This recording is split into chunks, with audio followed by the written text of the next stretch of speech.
Hello, good morning mga lods, mga ma'am, mga sir, no, welcome to my vlog. So ngayon dito tayo muli sa Asidelia Residence upang tingnan yung alaga ni Pastor Rio na tilapia kung gaano na kalaki. So isakto, nandito siya ngayon nagpapakain ng tilapia, kaya silipin natin mga lods.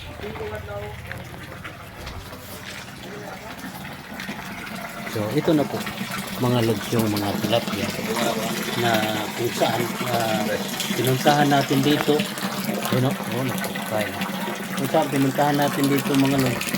Biliit pa yun, malalaki na, pwede na sabi nga mapaksiw itong kanyang inalagaan tilapia.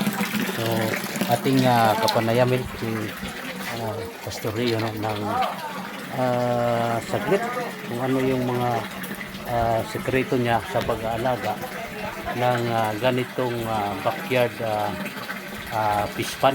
Baga dito lang sa kanila yung ganito concrete lang, kasi nakikita natin kadalasan talaga mga lods yung fish pond either doon sa rice field or mayroong source ng tubig. Bagamat itong sa kanya ginawa lang ng concrete paikot, mayroon lang siyang tubig na galing doon sa balon, yung hose diretso rito.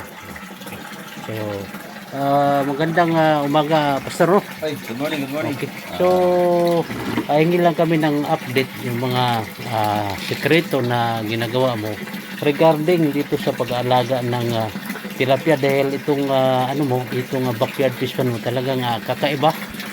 Sabi ko nga itong nag-iisa lang itong backyard fish pond dito sa sakop ng Pasay. So ano yung mga ginagawa natin mula sa pagpapakain, kasi nakita natin na talagang ang laki na talaga ng improve lang. Patuloy pa rin natin pinapalitan yung tubig. Ginagamitan natin dito, pinapalabas natin dito sa exit niya. Ayan po, bulbal para laging fresh yung tubig pagka medyo marumi na dahil sa kanilang mga dumi. So pinapa-exit natin yung mga maruming tubig din. Pinapasukan natin ng panibago. And of course, hindi natin hinayaan sila na masuffocate dahil habang lumalaki sila dumadami. So gumagamit tayo ng mga aerator at saka submersible pump. Pabalik-balik lang yung tubig niya para at least magsusupply pa rin ng oxygen para hindi sila masuffocate. At of course, yung sa pagkain, kailangan pa rin para magbibigay sa kanila ng para ma-develop yung kanilang katawan para lumaki sila. So ilang beses ba yung pagpapakain na sa loob ng isang araw?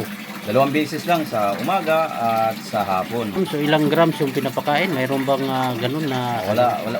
Actually mayroon niyang sukat, pero dito kasi backyard, di pa naman siya ganun karami.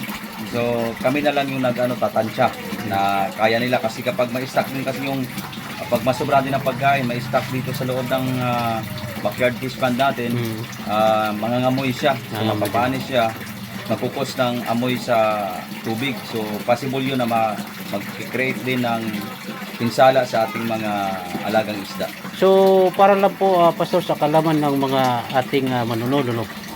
So itong ilalagang tilapia, ilang buwan mula nung linagay rito si Milya, kasi nakita natin malalaki na, ilang buwan na ito, Pastor? Katapusan kasi ito ng June nilagay dito, mga maliliit pa. So ngayon, July, August. So August tayo ngayon. So 2 months na po. 2 months pa lang, pero kita nyo naman po ang development ng isda. Mabilis ang lumaki. At saka dahil na rin siguro sa pag-aalaga, kaya mabilis ang lumaki. So ano ang ating may advice sa mga gustong mag-alaga na kahit dito lang sa bahay, kasi kasi to, kumbaga harvest ka na, di ba, malaking tulong sa pamilya na di ka nabibili ng isda. So ano bang maging advice mo na ma-encourage yung ating mga gustong mag-alaga? Once again, ganun pa rin sa may mga di naman kalakihan na area sa kanilang bahay, kung mayroon pa kayong espasyo, pwede kayong gumawa ng ganito. Di naman siya ganun kalakihan yung kanyang gastos, para at least malibang kayo, stress reliever din. At saka pag makapag-harvest kayo, may pangulam na, at kung mag-come up sa isip niyo na gusto niyo business, pwede rin, kasi talagang hindi naman siya ganun ka sakripisyado pag-aalaga, kasi umagal naman at hapon tumbungan, at saka pwede mo naman silang pabayaan as long as na ma-maintain mo lang yung cleanliness ng tubig, Tubig, oh. at saka kailangan din mayroong backup na oxygen supply para at least hindi sila masuffocate. Oh. Yun lang So, ang ano.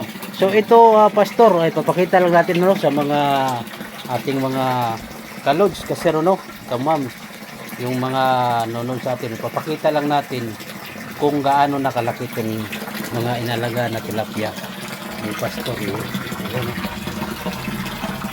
So, estimate mo, pastor, mga ilang buwan pa ito aantayin para talaga maka-harvest o makaulam na tayo, ika nga. As of now, hindi pa namin alam talaga kung ilang buwan pa bago ito ma-harvest. Pero I think hindi na ito magtatagal kasi malalaki na. Baka nga mga 5 months from now, pwede na ito mangingitlog at pwede na itong dumami sila. So, kasi mabilis kasi yung ano niya yung growth niya. Ayan kumakain sila. Okay.